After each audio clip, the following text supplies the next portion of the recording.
আসসালামু আলাইকুম সবাইকে। Welcome back to my blog.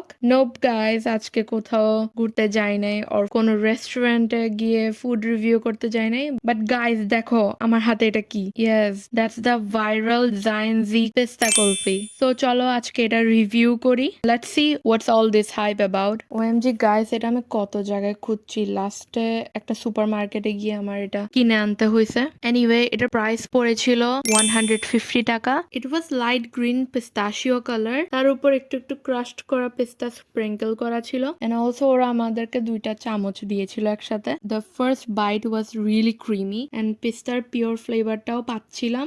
Sugar লেভেলটাও একদম মিডিয়াম ছিল, ওইরকম বেশি সুইট না, কম সুইটও না, একদম মাঝামাঝি। বাট হ্যাঁ, অনেক মজা ছিল। এজ আম এ পিস্তা লাভার, আই রিয়েলি লাভড ইট। তো তোমরা যারা পিস্তা লাভার আছো, ইফ ইউ গাইস ওয়ান্ট, তোমরা এটা কিনে খেতে পারো। So that's it for today. দেখা হচ্ছে নেক্সট ব্লগে। টিল দেন সুস্থ থাকেন, ভালো থাকেন, ফি আমানিল্লাহ।